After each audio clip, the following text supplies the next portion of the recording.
রাসূলুল্লাহ সাল্লাল্লাহু আলাইহি ওয়াসাল্লাম বলেন, রগিমা আনফু রাজুলিন দাখালা আলাইহি রমাদান সুম্মান সালাখা ক্বাবলা আন ইউগফারা লাহ। ওই ব্যক্তির নাক ভুলণ্ঠিত হোক, ওই ব্যক্তির নাক ধুলোয় দূষরিত হোক, সে ধ্বংস হোক। যার কাছে রমজান মাস আসলো কিন্তু তাকে ক্ষমা করা হলো না, সে ধ্বংস হোক। এই জন্য দেখেন, রমজান আসলো আবার চলে গেল। আর এটাও হাদিস দ্বারা বোঝা যায় কিয়ামতের আগে সময় সংকুচিত হয়ে যাবে। তিরমিজির হাদিস 2332 নম্বর হাদিস। রাসূলুল্লাহ সাল্লাল্লাহু আলাইহি ওয়াসাল্লাম বলেন, লা তাকুমুস সাআতু হাত্তা ইয়াতাকারাবাজ জামান। কিয়ামত ততক্ষণ সংগঠিত হবে না যতক্ষণ সময় সংকুচিত না হবে। হাত্তা তাকুনাস সানাতু কাশ-শাহরি ওয়াশ-শাহরু কাল-জুমুআ। এমন হয়ে যাবে বছর হবে মাসের মতো, মাস হবে সপ্তাহের মতো, সপ্তাহ হয়ে যাবে একদিনের মতো, একদিন মনে হবে আগুনের একটা দোলা উপরে উঠছে আর নামছে এরকম। তো এর মধ্য দিয়ে আমাদেরকে গুনাহমুক্ত হয়ে কবরে যাওয়ার চেষ্টা করতে হবে। আল্লাহ তৌফিক দান করেন। গুনাহ থেকে কিভাবে মুক্ত হব? গুনাহ মাফের 70টার বেশি উপায় আছে। আমি আপনাদের সামনে নির্বাচিত 11টা উপায় আলোচনা করব ইনশাআল্লাহ। একটু মন দিয়ে শুনি। 1 নাম্বার উপায়, খাঁটি তওবা করা। সূরা তাহরিমের 8 নম্বর আয়াত, 28 পারা 20 নম্বর পৃষ্ঠা আল্লাহ বলেন, ইয়া আইয়ুহাল্লাযীনা আমানু তুবু ইলাল্লাহি তাওবাতান নাসুহা আসা রাব্বুকুম আন ইউকাফিরা আনকুম সাইয়্যাতিকুম ওয়া ইউদখিলাকুম জান্নাতিন তাজরি মিন তাহতিহাল আনহার। হে ঈমানদারগণ, তোমরা আল্লাহর কাছে খাঁটি তওবা করো। আশা করা যায় তোমাদের রব তোমাদের জীবনের সমস্ত গুনাহ মাফ করে দিবেন। ইবনে মাজাহ হাদিসের কিতাব 4250 নম্বর হাদিস। আন আব্দুল্লাহ ইবনে মাসউদ রাদিয়াল্লাহু তাআলা আনহু قال قال رسول الله صلى الله عليه وسلم التائب من الذنب كمن لا ذنب له। রাসূলুল্লাহ সাল্লাল্লাহু আলাইহি ওয়াসাল্লাম বলেন, গুনাহ থেকে তওবাকারী ব্যক্তি কামান, তার মতো, লা যামবা লাহু, যার কোনো গুনাহই নেই। গুনাহ থেকে তওবাকারী ব্যক্তি কামান, ওই ব্যক্তির মতো, লা যামবা লাহু, যার কোনো গুনাহই নেই। ইবনে মাজাহ 4251 নম্বর হাদিস। আন আনাস ইবনে মালিক রাদিয়াল্লাহু তাআলা আন قال رسول الله صلى الله عليه وسلم كل بني آدم خطاء وخير الخطائين التوابون। রাসূলুল্লাহ সাল্লাল্লাহু আলাইহি ওয়াসাল্লাম বলেন, আদম সন্তান সকলেরই কম বেশি গুনাহ হয়। তাদের মাঝে যারা তওবা করে, তওবাকারীদেরকে আমি নবী সর্বোত্তম বলে ঘোষণা করলাম। ইবনে মাজাহ 4253 নম্বর হাদিস। عن عبد الله بن عمرو رضي الله تعالى عنهما عن النبي صلى الله عليه وسلم قال إن الله لا يقبل توبة العبد ما لم يغرغر। রাসূলুল্লাহ সাল্লাল্লাহু আলাইহি ওয়াসাল্লাম বলেন, প্রাণ কণ্ঠাগত না হওয়া পর্যন্ত তথা মৃত্যুর আগ পর্যন্ত নিশ্চয়ই আল্লাহ বান্দার তওবা কবুল করেন। তিরমিজির হাদিস 3538 নম্বর হাদিস।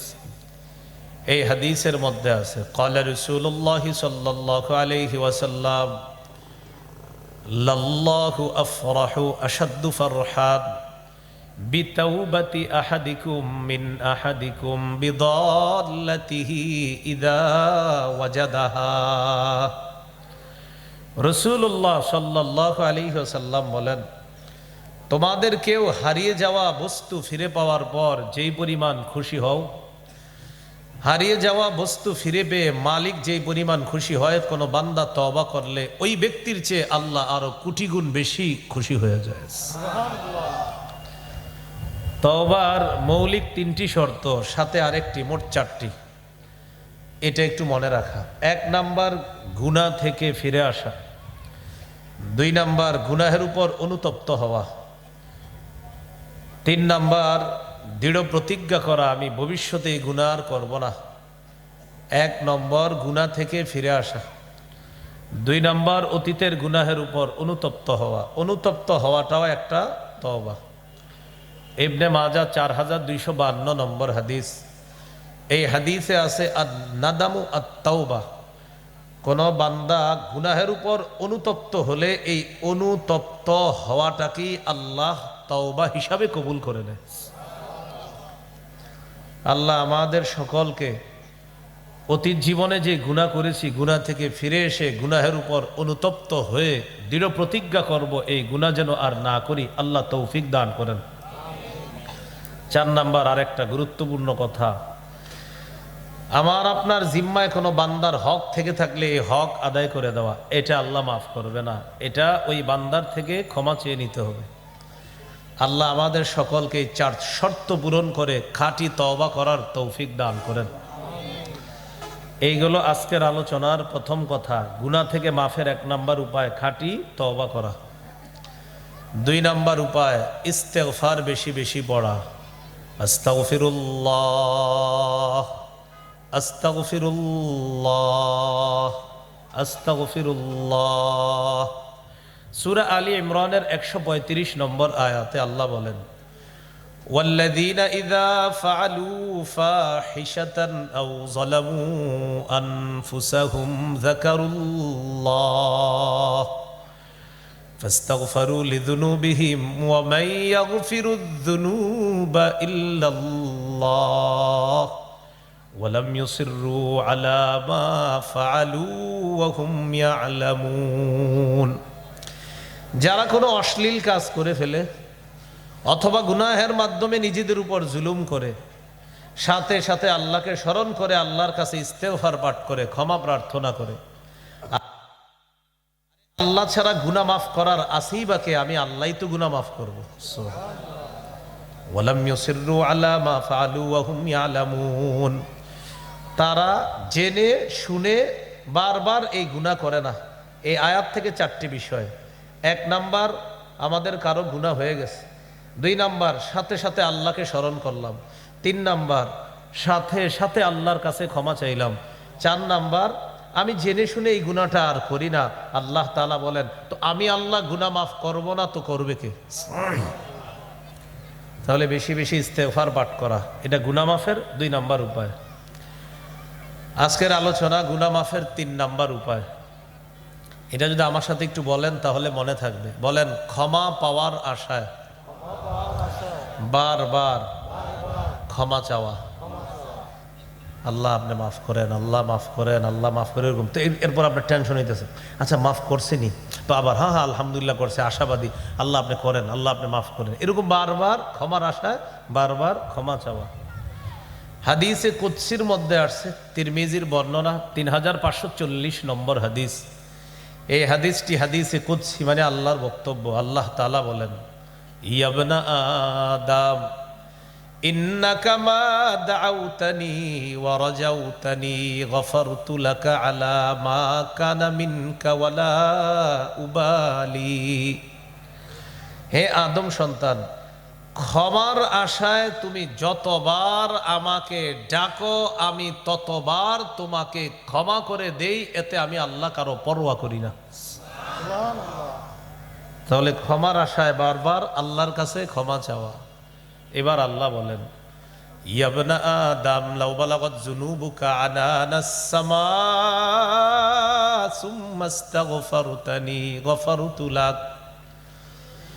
আদম সন্তান, তোমার গুনাহ যদি আকাশের চূড়ায় গিয়ে পৌঁছে যায়, আর যদি তুমি আমার কাছে ক্ষমা প্রার্থনা করো, আমি তোমার আকাশ পরিমাণ গুনাহ মাফ করে দিতে আমি আল্লাহ কারো পরোয়া করি না। তবে শর্ত ওই 4টা শর্ত: ফিরে আসা, অনুতপ্ত হওয়া, দৃঢ় প্রতিজ্ঞা করা গুনাহ না করার, আর বান্দার হক থাকলে আদায় করে দেওয়া। বাস এই শর্ত পূরণ করেন, আকাশ পরিমাণ গুনাহ আছে আল্লাহর কাছে, ক্ষমা চান, আল্লাহ মাফ করে দিবে। হাদিসের শেষে আল্লাহ বলেন, ইয়া বানা আদম ইন্নাকা লাউ আতাইতানি বিকরাবিল আরদি খাতায়া সুম্মা লাকিতানি লা তুশরিকু বি শাইআ লা আতাইতুকা বিকরাবিহা মাগফিরা। তুমি যদি দুনিয়ার রাশি রাশি বালু পরিমাণ গুনাহ নিয়ে আমার কাছে আসো, আর আমি যদি দেখি তোমার গুনাহের মধ্যে শিরিক নাই, রাশি রাশি বালু পরিমাণ গুনাহ নিয়ে আমার কাছে আসছো কিন্তু গুনাহের মধ্যে দেখলাম শিরিক নাই, আমি আল্লাহ বালু পরিমাণ ক্ষমা দিয়ে তোমাকে ক্ষমা করে দিব। তাহলে আজকের আমাদের আলোচনার 3 নাম্বার আলোচনা, ক্ষমা পাওয়ার আশায় বারবার আল্লাহর কাছে ক্ষমা চাওয়া। 4 নাম্বার, সর্বক্ষেত্রে বলি রাসূলুল্লাহ সাল্লাল্লাহু আলাইহি সাল্লামের আদর্শ বাস্তবায়নের মাধ্যমে তার পূর্ণ আনুগত্য করা। ব্যক্তি জীবন, পারিবারিক জীবন, সামাজিক জীবন, অর্থনৈতিক জীবন, আন্তর্জাতিক জীবন, রাষ্ট্রীয় জীবন, সর্বক্ষেত্রে রসুলের আদর্শ বাস্তবায়ন করার মাধ্যমে নবীর আনুগত্য করলে আল্লাহ আমাদেরকে মাফ করে দিবেন। ব্যক্তি জীবনে আপনি সুন্নাহগুলা পালন করেন, পরিবারকে উৎসাহিত করেন, সামাজিক জীবনে আপনি সুন্নাহর ব্যাপক প্রচার প্রসার করেন, অর্থনৈতিক জীবনে আপনি সুদ খান না, বরং আল্লাহ রসুলের নির্দেশিত পথ অনুযায়ী আপনার জীবন পরিচালনা করেন। রাষ্ট্রীয় জীবনে আপনার আশা এদেশে যেন ইসলাম কায়েম হয়ে যায়, আর আল্লাহ যেন একজন আদর্শ পুরুষ শাসক এদেশে দিয়ে দেয়, এটা আপনার আশা। সবাই দিয়ে চুপ হয়ে গেল না? এটা তো আসলেও ঠিক। আল্লাহর কাছে দোয়া করবেন কিয়ামতের আগে যেন বাংলাদেশে আর কোনো নারী শাসক না হয়। রাসূলুল্লাহ সাল্লাল্লাহু আলাইহি সাল্লাম বলেন, লা ইউফলিহা কওমুন ওয়াল্লাউ আমরাহুম ইমরাআতান। বুখারীর বর্ণনা, ওই জাতি কিছুতেই সফল হবে না যে জাতি তাদের নেতৃত্বে কোনো নারীকে ক্ষমতায় বসায় দেয়। এজন্য আগামীতে স্বপ্ন দেখবেন আমাদের দেশ যেন ইসলামী রাষ্ট্র হয়, আর একজন আদর্শ সভ্য পুরুষ শাসক যেন আল্লাহ আমাদেরকে দিয়ে দেয়। মনে আসেনি কোত্থেকে গেলাম? গুনাহ মাফের 4 নাম্বার উপায় আল্লাহ রসুলের আনুগত্য করা সর্বক্ষেত্রে। ব্যক্তি জীবন, পারিবারিক জীবন, সামাজিক জীবন, অর্থনৈতিক জীবন, রাষ্ট্রীয় জীবন, আন্তর্জাতিক জীবন। আমাদের বর্তমান আন্তর্জাতিক ইস্যু হলো ফিলিস্তিন। তারা আমাদের ভাই, এই ভাইদেরকে ভাই মনে করে আল্লাহ রসুলের আদর্শ আমরা দুনিয়াতে প্রতিষ্ঠিত করার চেষ্টা চালাবো ইনশাআল্লাহ। আল্লাহ আমাদের কথাগুলা মনে রাখার তৌফিক দান করেন। সূরা আলী ইমরানের 31 নম্বর আয়াতে আল্লাহ বলেন, কুল ইন কুনতুম তুহিব্বুনাল্লাহ ফাত্তাবিউনি ইউহিব্বুকুমুল্লাহ ওয়া ইয়াগফির লাকুম যুনুবাকুম ওয়াল্লাহু গফুরুর রহিম। নবী আপনি বলেন, যদি তোমরা আল্লাহকে ভালোবাসো তাহলে আমার অনুসরণ করো। যদি আমি নবীর অনুসরণ করো, আল্লাহ তোমাদেরকে ভালোবাসবেন। ওয়া ইয়াগফির লাকুম যুনুবাকুম, তোমাদের জিন্দেগীর সব গুনাহ মাফ করে দিবেন। গুনাহ মাফের 5 নাম্বার উপায় আজান দেওয়া। কি দেওয়া? আজান দেননি? এই জায়গায় যারা আছেন জীবনে একবার হলে আজান দিচ্ছেন কারা কারা? মাশাআল্লাহ সবাই। আর এখন বর্তমানে নিয়মিত আজান কারা দেন দেখি? মুয়াজ্জিন সাহেব যারা আছেন, মাশাআল্লাহ। হাদিসে আসছে টানা 12 বছর আজান দিলে ওয়াজাবাত লাহুল জান্নাহ, জান্নাত ওয়াজিব। আবু দাউদের 515 নম্বর হাদিস, قال رسول الله صلى الله عليه وسلم المؤذن يغفر له مدى صوته ويشهد له كل رطب ويابس। মুয়াজ্জিনের আজানের আওয়াজ চারপাশে যেই পরিমাণ যায়, এই পরিমাণ পর্যন্ত মুয়াজ্জিনের গুনাহ ক্ষমা করে দেওয়া হয়। মুয়াজ্জিনের আজানের আওয়াজ আল্লাহর যত ভিজা সৃষ্টি, শুষ্ক সৃষ্টি, মুয়াজ্জিনের আজান এই ভিজা সৃষ্টি আর শুকনা সৃষ্টি যাদের পাশ দিয়ে মুয়াজ্জিনের আজানটা যায়, এই সৃষ্টিগুলোও কিয়ামতের ময়দানে মুয়াজ্জিনের পক্ষে আল্লাহর কাছে সাক্ষী দিবে। তাহলে 5 নাম্বার গুনাহ মাফের উপায় আজান দেওয়া। 6 নাম্বার 2 রাকাত নামাজ পড়া। এই আমলটা দেরি করেন না, আজকেই পারলে করেন। 2 রাকাত নামাজ বাসায় গিয়ে আজকেই করবেন। সবাই খালি নিয়ত করে যে কালকে করবো, পরে আগামী বছর জিগাইলেও আপনার বলে যে না এখনো করি নাই। 2 রাকাত নামাজ যদি পারেন আজকেই পড়বেন ইনশাআল্লাহ। আবু দাউদের 1521 নম্বর হাদিস, এই হাদিসের মধ্যে আছে ক্বালা রাসূলুল্লাহ সাল্লাল্লাহু আলাইহি ওয়াসাল্লাম মা মিন আবদিন ইউযনিবু যামবা ফায়ুহসিনু তুহুরা ফায়াকুমু ফায়ুসাল্লি রাকআতাইন ইল্লা গাফারাল্লাহু লাহু যামবা। রাসূলুল্লাহ সাল্লাল্লাহু আলাইহি সাল্লাম বলেন, কোন ব্যক্তির গুনাহ হয়ে যাওয়ার পর সে যদি সুন্দরভাবে পবিত্রতা অর্জন করে 2 রাকাত সালাত আদায় করে, তার সালাম ফিরানো শেষ, তার গুনাহও শেষ। আল্লাহ তার জিন্দেগীর সব গুনাহ মাফ করে দেয়। 7 নাম্বার গুনাহ মাফের উপায় নিয়মিত 5 ওয়াক্ত নামাজ পড়া। সহিহ বুখারীর 526 নম্বর হাদিস, এক ব্যক্তি রাসূলুল্লাহ সাল্লাল্লাহু আলাইহি সাল্লামের কাছে এসে একটা গুনাহের কথা বললেন। ওই মুহূর্তে আল্লাহ সূরা হুদের 114 নম্বর আয়াত নাজিল করে দিলেন। সুবহানাল্লাহ। আল্লাহ তাআলা বলেন, ওয়া আকিমিস সালাতা তারাফাইন নাহারি ওয়া যুলাফাম মিনাল লাইল ইন্নাল হাসানাতি ইউযহিবনাস সাইয়্যাত। তুমি দিনের 2 প্রান্তে নামাজ কায়েম করো, রাতের কিছু অংশে নামাজ পড়ো, অর্থাৎ 5 ওয়াক্ত নামাজ পড়ো, নিশ্চয়ই পুণ্য পাপের কাজকে দূর করে দেয়। এখানে পুণ্য দ্বারা উদ্দেশ্য 1 নাম্বার 5 ওয়াক্ত নামাজ। যারা নিয়মিত 5 ওয়াক্ত নামাজ পড়বে আল্লাহ তাদের গুনাহগুলা ধুয়ে মুছে সাফ করে দিবে। তো এই আয়াত নাজিল হওয়ার পর যে সাহাবী আসছে সমস্যা নিয়ে, হুজুর আমার পাপ, এটা কি আয়াত আমার জন্যই শুধু? নবীজি বললেন, না, বাল লিজামিই উম্মতি, সারা পৃথিবীতে আমার যত মুসলমান উম্মত সবার জন্য এই আয়াত।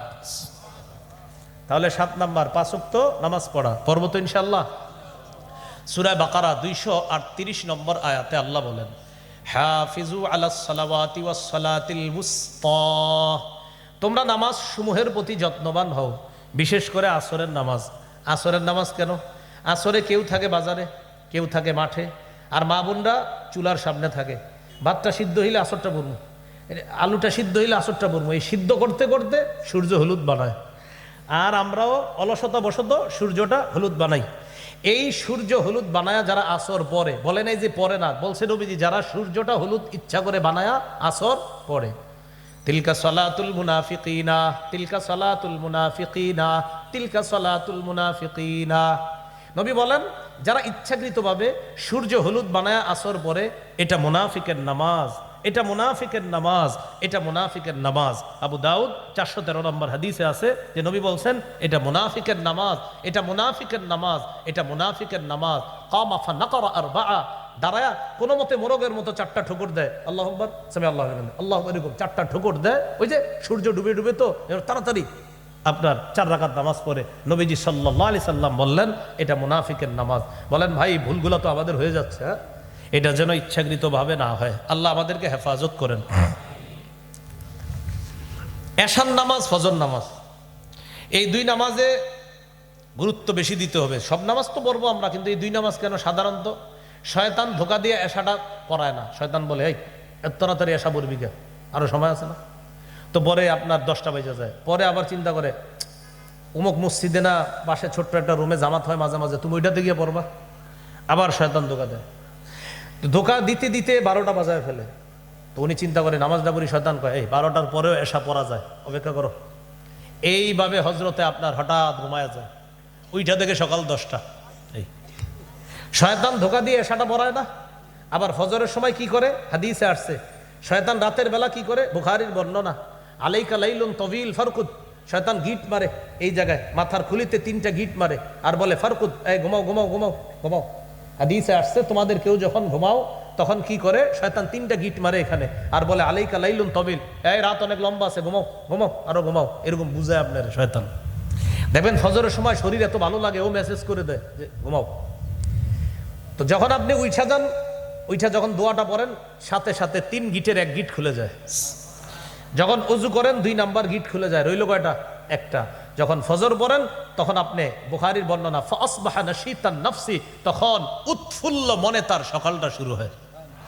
ইনশাআল্লাহ আমার একটা সংকলন আসবে বাজারে, উৎফুল্ল মনে প্রভাত, ইনশাআল্লাহ একটা কিতাব আসবে, উৎফুল্ল মনে প্রভাত। তো এই হাদিস থেকে অনুপ্রাণিত হয়ে কিতাবটা ইনশাআল্লাহ রচনা করার চেষ্টা আছে। তো উৎফুল্ল মনে সকালটা তার শুরু হয়। তাহলে 3 গিট খুলে কিভাবে? উইঠা দোয়া বললেন 1 গিট, অজু করলেন আরেক গিট খুলে, নামাজ পড়লে আরেক গিট খুলে। সত্যি সত্যি দেখবেন ফজরটা পড়ার পর শরীরের মধ্যে একটা চাঙ্গা ভাব কাজ করে। আল্লাহ আমাদের সকলকে এশা ফজর অন্যান্য নামাজের পাশাপাশি এই 2টা সালাত আর ওই যে আসর এগুলা গুরুত্ব দেওয়ার তৌফিক দান করেন। রাসূলুল্লাহ সাল্লাল্লাহু আলাইহি সাল্লাম বলেন, মান সাল্লাল ইশা ফি জামাআ, কেউ যদি এশার নামাজ জামাতে পড়ে ঘুমায়ও থাকে, অর্ধেক রাত জেগে ইবাদত করার সওয়াব আল্লাহ দান করবে। ওয়া মান সাল্লাল গাদাতা ফি জামাআ ফাকান্নামা সাল্লাল লাইলা কুল্লাহ, কেউ যদি ফজরের নামাজ জামাতে পড়ে আল্লাহ তাকে সারা রাত নামাজ পড়ার সওয়াব দান করবে। আপনি এশা জামাতে পড়ে ঘুমায় গেছেন, ঘুম থেকে উইঠা ফজর পড়ছেন আর সারা রাত কোনো ইবাদত করেন নাই, এশার নামাজ জামাতে পড়ে ঘুমায় গেছেন, উইঠা ফজর পড়ছেন, বাস এই 2টা নামাজ আপনি জামাতে পড়ছেন, নবীজি বলেন তুমি সারা রাত ইবাদত করলে যেই সওয়াব হইতো ওই সওয়াব আল্লাহ দিয়ে দিবে। তাহলে 5 ওয়াক্ত নামাজে গুরুত্ব দেওয়া, কতগুলো? 7। 8 নাম্বার জামাতের সাথে নামাজ পড়া। এক ব্যক্তি নবীজির কাছে আসছে, সহিহ মুসলিমের বর্ণনা, আয়েশা বলতেছে আকিম আলাইয়া হাদ্দা, হুজুর আমি তো শেষ। কি হয়েছে তোমার? আমি এমন এক পাপ করছি, আপনি এই মুহূর্তে বিচার না করলে আমি শেষ, আপনি বিচার করেন। ইতিমধ্যে জামাত দাঁড়ায় গেছে, নবীজি ইমামতি করলেন, নামাজ পড়াইলেন। নামাজের পর নবীজি বললেন আহাদারতাস সালাতা মানা, আচ্ছা এই তুমি কি আমাদের সাথে জামাতে নামাজ পড়ছো? তিনি বললেন জি। ও তুমি যে সমস্যা নিয়ে আমার কাছে আসছিলা জামাতে নামাজ পড়ার কারণে আল্লাহ মাফ করে দিস। এ হলো 8 নাম্বার জামাতে নামাজ পড়া। গুনাহ মাফের 9 নাম্বার উপায়, গুনাহ হয়ে গেলে সাথে সাথে একটা ভালো কাজ করা। আমি কিন্তু বলি নাই গুনাহ করে ফেললে, বলছি গুনাহ হয়ে গেলে। কারণ এক চালাক মানুষ আছে, এরা আবার কি করবে, এই বয়ান উল্টা বুঝা এখন থেকে একটা গুনাহ করবে, ভালো কাজ করবে। বিষয়টা কিন্তু এমন না, আমি বলছি গুনাহ হইলে। মুসলমান গুনাহ করতে পারে না, মুসলমানের গুনাহ শয়তানের ধোকায় হতে পারে। একটা গুনাহ হয়ে গেলে সাথে সাথে একটা ভালো কাজ করা। তিরমিজির হাদিস 1887 নম্বর হাদিস, রাসূলুল্লাহ সাল্লাল্লাহু আলাইহি সাল্লাম আবু যর গিফারি রাদিয়াল্লাহু তাআলা আনহুকে বলেন, ইত্তাকিল্লাহা হাইসুমা কুনতা, যেখানে থাকো আল্লাহকে ভয় করো। ওয়া আতবিইস সাইয়্যাতাল হাসানাতা তামহুহা, খারাপ কাজ হয়ে গেলে ভালো কাজ করবা, তোমার ভালো কাজটা খারাপ কাজকে মিটাইয়া দিবে। ওয়া খালিকিন নাসা বিখুলুকিন হাসান, উত্তম আচরণ করবা মানুষের সাথে। গুনাহ মাফের 10 নাম্বার উপায়, জিকিরের মজলিসে বসা। এই যে মজলিসে আছেন এটা জিকিরের মজলিস। সহিহ বুখারীর 6408 নম্বর হাদিস, এই হাদিসে আসছে ফেরেশতারা এই মুহূর্তে আমাদের এই পুরা গোটায় যারা দাঁড়িয়ে আছি বসে আছি পুরা মজলিসটাকে ঘেরাও করে আল্লাহর আসমান পর্যন্ত চলে গেছে। আল্লাহ তাআলা হাদিসের শেষে আসছে, আল্লাহ ফেরেশতাদেরকে বলেন ইশহাদু আন্নী ক্বাদ গফারতু লাহুম, রূপসা ওই মাঠে যে মানুষগুলো একত্রিত হয়েছে তোমরা সাক্ষী থাকো আমি আল্লাহ তাদেরকে মাফ করে দিলাম। তাহলে 10 নাম্বার জিকিরের মজলিসে বসা। 11 নাম্বার সর্বশেষ জিকির করা। কি করা? জিকির করা। আহাব্বুল কালামি ইলাল্লাহি আরবা, আল্লাহর কাছে 4টা বাক্য জিকির সবচেয়ে পছন্দের। সুবহানাল্লাহ, আলহামদুলিল্লাহ, লা ইলাহা ইল্লাল্লাহ, আল্লাহু আকবার। এই 4টার মধ্যে আবার সবচেয়ে শ্রেষ্ঠ কোনটা? আফজালুয যিকরি লা ইলাহা ইল্লাল্লাহ, সবচেয়ে শ্রেষ্ঠ জিকির হলো লা ইলাহা ইল্লাল্লাহ। একবার মুহাব্বতের সাথে পড়ি তো আমরা, লা ইলাহা ইল্লাল্লাহ। বাস। তিরমিজির 3592 নম্বর হাদিস, রাসূলুল্লাহ সাল্লাল্লাহু আলাইহি সাল্লাম বলেন, কোন ব্যক্তি ইখলাসের সাথে একবার লা ইলাহা ইল্লাল্লাহ পড়লে ইল্লা ফুতিহাত লাহু আবওয়াবুস সামা হাত্তা তুফজিয়া ইলাল আরশ, আসমানের সবগুলা দরজা খুলে দেওয়া হয় তার লা ইলাহা ইল্লাল্লাহ যেন আরশ পর্যন্ত পৌঁছে যায়। তাহলে পড়ব তো ইনশাআল্লাহ। এবার আমার সাথে বলেন 5 ওয়াক্ত নামাজের পর 33 বার সুবহানাল্লাহ, 33 বার আলহামদুলিল্লাহ, 33 বার আল্লাহু আকবার, 333 বলেন 99 বার পড়ার পর 100তম বারে এই দোয়াটি পড়ব। পড়েন, লা ইলাহা ইল্লাল্লাহু ওয়াহদাহু লা শারীকা লাহ লাহুল মুলকু ওয়া লাহুল হামদু ওয়া হুয়া আলা কুল্লি শাইইন কাদির। গফিরাত খাতায়াহু ওয়া ইন কানাত মিসলা জাবাদিল বাহরি, সমুদ্রের ফেনা পরিমাণ গুনাহ আল্লাহ মাফ করে দিয়েছে। আরেকটা 100 বার পড়বেন ডেলি। সহিহ বুখারী 6405 নম্বর হাদিসে আছে, রাসূলুল্লাহ সাল্লাল্লাহু আলাইহি সাল্লাম বলেন, কেউ যদি দৈনিক 100 বার এটা পড়ে, সুবহানাল্লাহি ওয়া বিহামদিহি, বাস, আবার সুবহানাল্লাহি ওয়া বিহামদিহি, সুবহানাল্লাহি ওয়া বিহামদিহি, এতটুকুই 100 বার, তার সমুদ্রের ফেনা পরিমাণ গুনাহও আল্লাহ মাফ করে দিবেন। মনে থাকবেন ইনশাআল্লাহ। তাহলে গুনাহ মাফের 11টা কারণ জানলাম, 70টার বেশি কারণ আছে, 11টা কারণ জানলাম।